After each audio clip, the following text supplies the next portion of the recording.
Hello বন্ধুরা, চাকরি সম্পর্কিত আরেকটা আপডেট ভিডিওতে সবাইকে স্বাগত জানাচ্ছি। তো বন্ধুরা, আজকের এই ভিডিওতে আমি প্রধানমন্ত্রীর কার্যালয়ের অধীন এনএসআই এর নিয়োগ বিজ্ঞপ্তিটি সম্পর্কে আপনাদেরকে জানিয়ে দেব। তো বন্ধুরা, আপনারা দেখতে পাচ্ছেন নিয়োগ বিজ্ঞপ্তিটি। তো বন্ধুরা, এখানে বলা আছে গণপ্রজাতন্ত্রী বাংলাদেশ সরকারের অধীনস্থ একটি অধিদপ্তরে কিছু সংখ্যক শূন্যপদ পূরণের জন্য বাংলাদেশের স্থায়ী নাগরিকগণের পুরুষ মহিলা নিকট হতে দরখাস্ত আহ্বান করা হচ্ছে। তো প্রথমে যে পদটি আছে সেটি হচ্ছে সহকারী পরিচালক নিবে 102 জন, ঠিক আছে, সকল জেলা থেকে। তারপর হচ্ছে গবেষণা কর্মকর্তা নিবে 2 জন।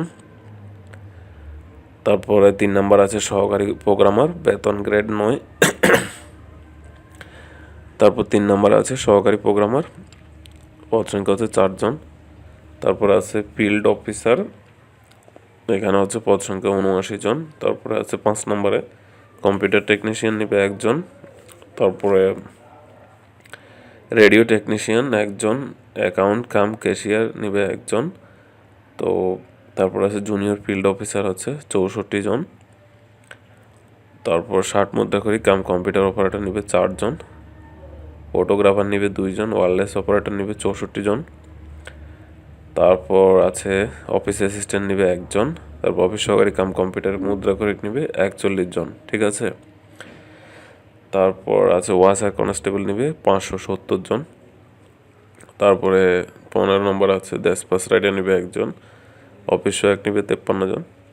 তো বন্ধুরা, এই ছিল পদগুলো। তো আপনারা এখানে যে শিক্ষাগত যোগ্যতা এবং জেলা কোটাগুলো একটু দেখে নেবেন, ঠিক আছে। তো নিয়োগ বিজ্ঞপ্তিটির আমি আপনাদেরকে এই ভিডিওর নিচে ডেসক্রিপশনে দিয়ে দিব, তো সেখান থেকে আপনারা সব কিছু দেখে নিতে পারবেন।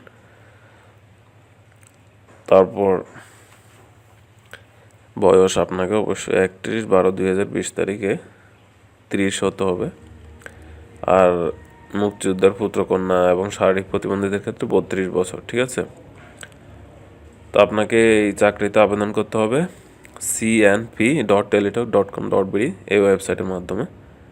আর পরীক্ষার ফি হিসেবে 1 হতে 3 নং পদে উল্লেখিত পদের পরীক্ষার ফি হচ্ছে 700 টাকা, এবং 4 বর্ণিত পদের জন্য ফি 500 টাকা, এবং 5 থেকে 13 উল্লেখিত পদের জন্য 100 টাকা, 14 থেকে 16 পদের জন্য 50 টাকা। অনলাইনে আবেদন শুরু হবে 10/1/2021 এবং আবেদন শেষ হবে 23/1/2021।